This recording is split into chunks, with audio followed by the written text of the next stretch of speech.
Welcome back. This lesson carries on from where we left off in the previous lesson. We've used the CLI to create a VPC.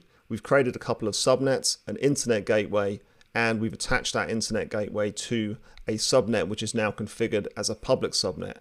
So what we want to do now is launch an EC2 instance into that public subnet and just test that everything works. And we're going to do all of that via the command line as well.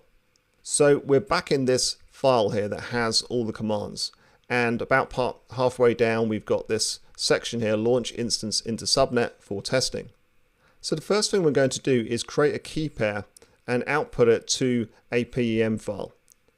Now for this command, I know that we've already created key pairs before, but I just want to show you how to do everything from scratch.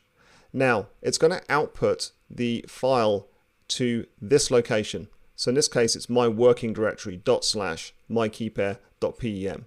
You can modify that as you please. You can put it to whatever path is relevant to your computer or the directory you're working in. So I'm just going to copy this command, and on the command line, let's put that in. And if I hit ls, I've now got this key pair. Now, if you're on a Linux or Mac, this is the only thing that's different. We need to come in and run chmod just to modify the permissions. Otherwise, every single command we run is exactly the same, whether you're on Linux, Mac, or Windows.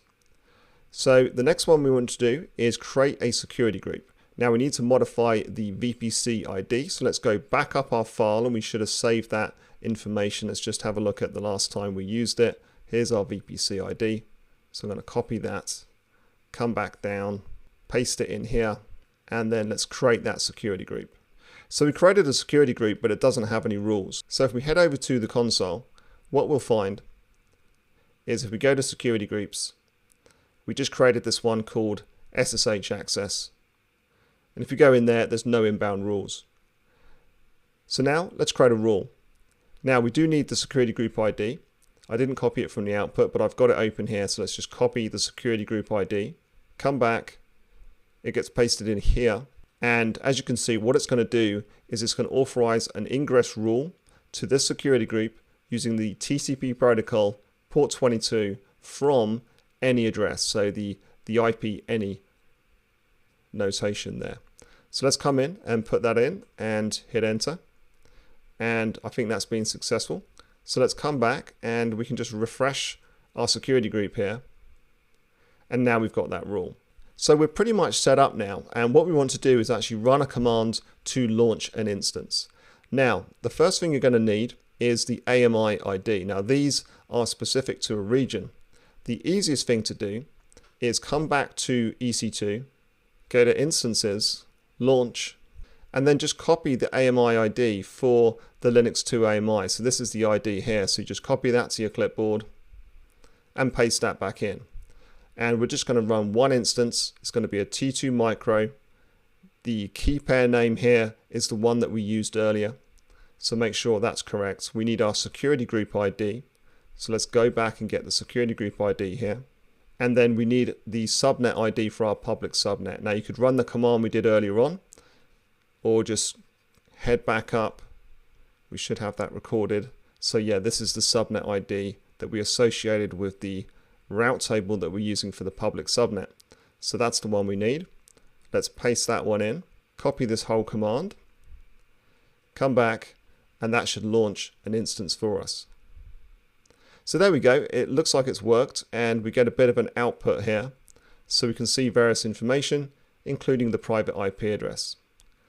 Now let's head back over to the console, cancel out of here, and let's have a look. We've now got an instance launching. It's in a pending state at this stage. Now I'm going to copy the instance ID because I'm going to need that for my next command. So coming back here, this is a way that you can describe instances. So we're just going to copy this command. I've updated my instance ID, paste that in, and there we can see some information. And if I just hit space once, I get the state here. So we can see the state is running. So we're in a running state. We can see the public IP. I'm actually going to copy that to my clipboard, and then let's come back, and the next thing to do is simply to connect to our instance.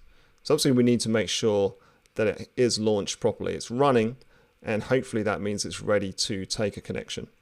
So let's try and connect to our instance. And I realize I don't have the full IP there, so let's make sure we've got the full IP address. Copy that to my clipboard. Let's come back and let's connect to our instance. And we're in.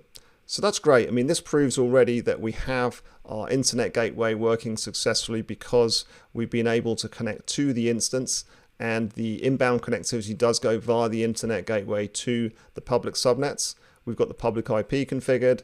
We've got our subnets configured correctly. And we've also got a private subnet, so we could launch instances into that one as well. So that's really it. The only thing to do now is to clean up.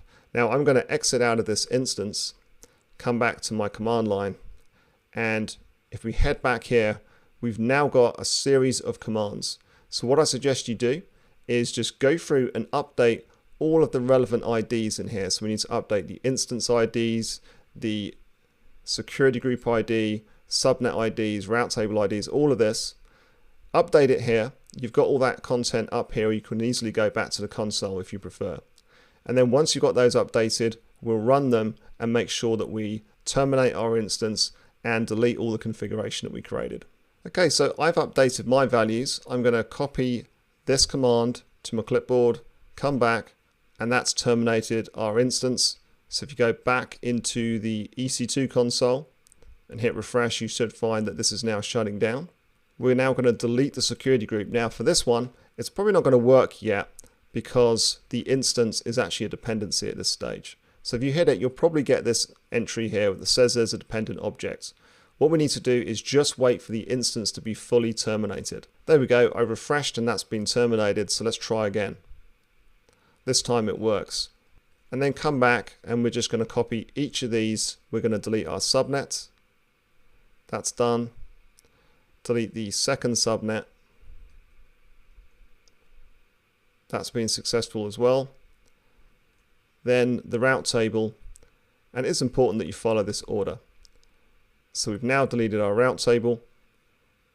The next thing to do is we detach our internet gateway, and it always has to be detached before it can be deleted.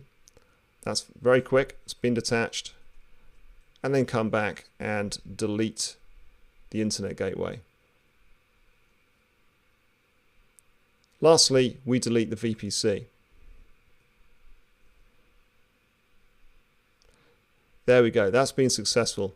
Now it is important you follow the order because there are dependencies here. You wouldn't be able to delete the VPC if you hadn't deleted certain other resources. So you have to do it in that order.